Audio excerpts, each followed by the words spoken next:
Hello, welcome to प्रथम IAS. तो आज हम लोग बात करने वाले हैं इस पार्टिकुलर डिस्कशन में आर्तेमिस 1 मिशन के बारे में। ठीक है, तो जानने की कोशिश करेंगे कि एक्चुअली आर्तेमिस 1 और आर्तेमिस 2 जो इसके बाद आएगा उन दोनों में अंतर क्या है और नासा क्यों इसको लॉन्च करने वाला है। तो चलिए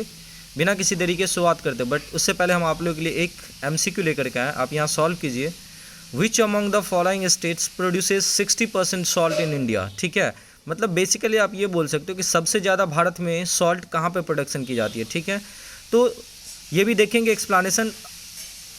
वीडियो के एंड में। ठीक है, तो यहाँ देखिए space launch system that is SLS, ये एक तरीके का व्हीकल है। ठीक है, जो आपको मतलब आप सीधा बोल सकते हो ये एक हेवीएस्ट रॉकेट है किसका, तो नासा का। और ये जो है ना ओरियन स्पेस क्राफ्ट जो पेलोड होगा उसको लेकर के जा रहा है, जो बेसिकली पार्ट है किसका, आर्तेमिस 1 फ्लाइट टेस्ट का। देखिए अगर आप देखोगे तो ये जो फ्लाइट टेस्ट है ना नासा के इतिहास में, जो उसकी डीप स्पेस एक्सप्लोरेशन जो है ना उसको एक तरीके से आप बोल सकते हैं 4 की चांद यहाँ पर लगाने वाली है। क्योंकि ये बहुत ज़्यादा एक तरीके से आप बोल सकते हो ये इंटीग्रेटेड फ्लाइट टेस्ट होगा, जो कहीं ना कहीं ना तो सिर्फ केवल USA और उनके सिटीजन्स को मून पे ले जाएगा, बल्कि नासा को एक बहुत अच्छा बूस्ट देने वाला है ये पार्टिकुलर ओरियन स्पेसक्राफ्ट। क्योंकि इससे जो है ना ये बाद में मार्स पे भी जाने वाले हैं। ठीक है, दूसरी तरफ स्पेस में जो डीप स्पेस में एक्सप्लोर करना है, क्योंकि इस पार्टिकुलर जो आपका ओरियन स्पेसक्राफ्ट है ये अपने आप में जो है ना यहाँ पे बहुत लंबे समय तक रह सकता है स्पेस में। 24 डेज़ ये पार्टिकुलरली आपको अनडॉक्ड फॉर्म में रह सकता है और लगभग 6 महीने तक ये डॉक्ड फॉर्म में कहीं भी आराम से रह सकता है। ठीक है, तो अगर आप देखोगे ना तो आर्तेमिस 1 जो है ना और आर्तेमिस 1 सिंपली ये जो है ना अनक्रूड मिशन है। ये बेसिकली जो है ना आपको इंटीग्रेटेड फ्लाइट टेस्ट है किस चीज़ का, तो आपको ये ले करके जाएगा आपको। ठीक है, कहाँ पे, तो मून के ऑर्बिट तक पहुँचेगा, अर्थ के ऑर्बिट से निकल करके मून के ऑर्बिट में पहुँचेगा और ये सारी डेटा जितनी होती है उन सबको कलेक्ट करेगा,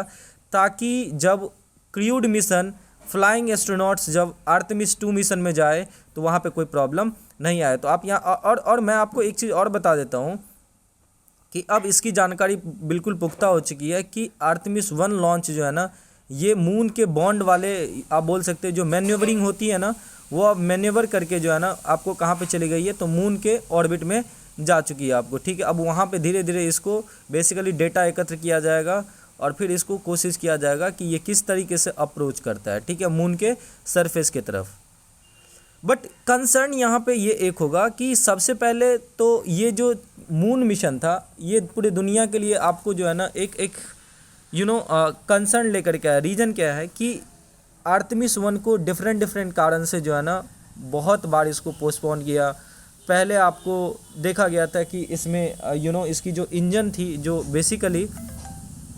यूरोपीय यूनियन की जो मतलब स्पेस एजेंसी है वहाँ से इसको लिया गया था, तो उसमें कुछ लीकेज, हाइड्रोजन लीकेज आ गया। फिर आपको जो है साइक्लोन आ गया था। तो इन सब चीज़ों से जो है ना बहुत बार इसकी आप बोल सकते हैं लॉन्चिंग को टाला गया था। और कहाँ से लॉन्च किया जाता है, तो ये जो SLS रॉकेट है ये बेसिकली नासा की कैनेडी स्पेस सेंटर है, वहाँ से इसको लॉन्च किया जाता है। ठीक है,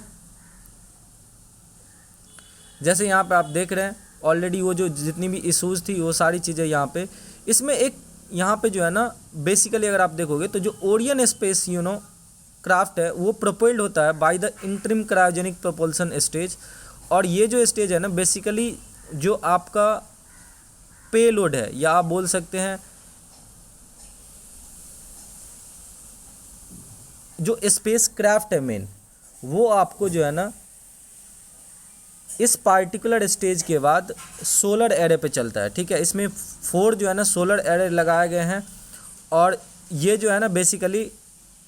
सोलर एरे निकलेगा कहाँ पे, तो ट्रांस लूनार इंजेक्शन के बाद जो है ना बेसिकली ये ICPS जो अभी मैंने बताया था इंटरिम क्रायोजेनिक प्रोपल्सर स्टेज से सेपरेट हो जाती है, अब वो लूनार ऑर्बिट के तरीके चली गई है। पहले जो है इसकी पोस्टपोनमेंट हुई थी due to the tropical storm Nicole, और फिर कुछ मैंने बताया कि आपको हाइड्रोजन लीक भी हो चुकी थी। तो ये सारी चीज़ें जो भी बाधाएं आ रही थी उन सब को अब एक तरीके से पार करके फाइनली 16 नवंबर को जो आपका ओरियन स्पेस क्राफ्ट है, जो आर्टेमिस 1 एक तरीके से आप बोल सकते हैं, ये आर्टेमिस 2 जो क्रूड मिशन होगा उससे पहले जितनी भी इम्पॉर्टेंट इशू जो है उन सब को एक तरीके से जो है ना कोशिश करेगा यहाँ पे, ठीक है। तो ये सारी चीज़ें इस पार्टिकुलर मिशन में देखी जाएगी, और आर्टेमिस 2 जो है ना फॉलो करेगा आर्टेमिस 1 को, क्योंकि मैंने जो बताया कि इसमें सिंपली 4 एस्ट्रोनॉट्स होंगे, और जो कैपेसिटी है ओरियन स्पेस क्राफ्ट की वो 2 to 6 पार्टिकुलर आपको ले जा सकता है। इसमें एक और इम्पॉर्टेंट टेक्स्ट देखा जाएगा कि जो क्रू है वो यूज करेगा ICPS। ICPS क्या होता है मैंने आपको बता दिया कि ये जो है एक तरीके का चेन है, आपको मतलब आप बोल सकते हो ये एक जो है ना आपका इंटरिम क्रायोजेनिक प्रोपोर्शनल सिस्टम है। वो आपको क्या करेगा, आपको टारगेट करेगा कि जितनी भी डिमॉन्स्ट्रेट प्रॉक्सिमिटी ऑपरेशंस होती है ओरियन से सेपरेट होने के बाद, उन सब की जो डेटा है या आप बोल सकते हैं इम्पॉर्टेंट इन्फॉर्मेशन है, वो सारी कैमरा के हेल्प से बहुत सारे पिक्चर्स आप ले सकते हो विंडो लाइन में, इन सब चीज़ों को जो है ना वो एक तरीके से गैदर करने की कोशिश करेंगी, और जैसे क्रू जो है ना इसे एक तरीके से क्या करेंगे, यूज करेंगे to handle the particular mission, ठीक है। ये एक डिमॉन्स्ट्रेटिंग एंड परफॉर्मेंस बेस्ड जो है ना गैदरिंग मिशन है, जिसमें इंजीनियरिंग डेटाज जो SLS रॉकेट था उसका यूज किया जाएगा, ओरियन स्पेसक्राफ्ट का लिया जाएगा, और फिर इसकी यूज जो है ना बेसिकली ये जो पार्टिकुलर मिशन है वो सबसे पहले जो है ना जब भी री एंटर करेगा तो अर्थ पे 40,000 किलोमीटर पर आवर के स्पीड से एंटर करेगा, और नासा ऐसा मानते हैं कि ये जो पार्ट होगा ना री entering into the earth after returning बहुत इंपॉर्टेंट होगा, क्योंकि जब ये एंटर करेगी तो उस टाइम पे performance of the space heat shield देखा जाएगा, ठीक है। देखिए हीट शील्ड होता है कि इंड्योरेंस किसी भी पार्टिकुलर सिस्टम का, कि जब आपके बॉडी में तुरंत टेम्परेचर एब्रप्टली चेंज होता है तो आप कितने इंड्योर कर पाते हो। तो जब ओरियन रीएंटर करेगा, ठीक है, अर्थ के एटमॉस्फेयर में, तो उन्हें लगभग 2800 डिग्री सेल्सियस टेम्परेचर को झेलना पड़ेगा, जो एक तरीके से जो है ना सन के सरफेस का आधा हीट होगा, ठीक है। और ये यहाँ पे पिक्चर देख रहे हैं, ये जो आपका इंटर एक तरीके से बोल सकते हैं प्रोपल्सन सिस्टम जो क्रायोजेनिक वहाँ से सेपरेट हो रही है यहाँ से, और अब ये कंफर्म हो चुका है कि स्पेस क्राफ्ट जो है ना ICPS के से निकल करके जो आपकी लूनर ऑर्बिट है उधर मूव कर चुकी है, ठीक है। और इसमें एक टर्म था that is PRM perigee raise manoeuvre, जो फायर्ड किया गया ICPS RL-10 इंजन से।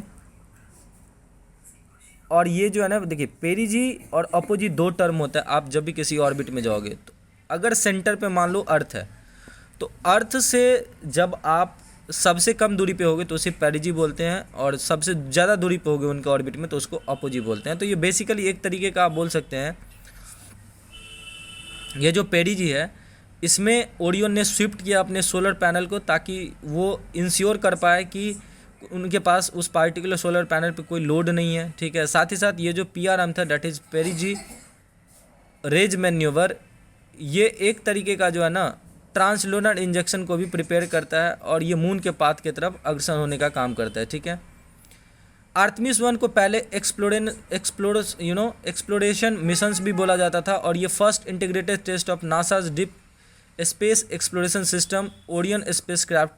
भी इसको पहले बोलते थे, जिसको स्पेस लॉन्च सिस्टम से एक तरह से LSS रॉकेट से इसको जो है ना जो नासा का सबसे हेवीएस्ट है उससे भेजा जाने वाला था। कहाँ पे, तो कैनेडी स्पेस सेंटर जो केप कैनवेरल फ्लोरिडा में है, ठीक है। ये फर्स्ट है in series of the increasing complex mission Artemis 1, जो एक अनक्रूड फ्लाइट टेस्ट है, और जो फाउंडेशन रखेगा ह्यूमन डीप स्पेस एक्सप्लोरेशन। अगर हम नासा की बात करें तो नासा ये इनका जो है ना एक तरीके से बोल सकते हैं मिशन का जो नेम रखा ये ओरियन, ये आपको पता होगा कि ये एक पार्टिकुलर कंस्टलेशन है। नाइट में जब आप स्काई में देखोगे तो आपको एक तरीके का ये ओरियन आपको जो है ना कॉन्स्टलेशन दिखेगा, और उस पार्टिकुलर चीज़ को एक्सप्लोर करने का जो एक तरीके से बोल सकते हैं इंटरेस्ट है, इसी के पार्टिकुलर इंटरेस्ट को देखते हुए लोगों में क्यूरियोसिटी जगाने के लिए कि लोग किस तरह से डीप स्पेस को एक्सप्लोर कर पाए, इसी कारण से लोगों ने यहाँ पे नासा ने इनका नाम ओरियन स्पेस क्राफ्ट रखा, ठीक है, इस पार्टिकुलर व्हीकल का। आर्टेमिस 1 को एक तरीके से जो है ना बहुत डिले के बाद इसको बहुत सारे प्रॉब्लम्स जैसे इंजन प्रॉब्लम्स, फ्यूल लीकेज और हरिकेन्स इयान भी आया था, उस कारण से भी इसको बहुत दिनों तक लेट किया गया। और अब ओरियन फाइनली हमारे अर्थ के जो नियरेस्ट नेबर है उसके तरफ बढ़ चुका है,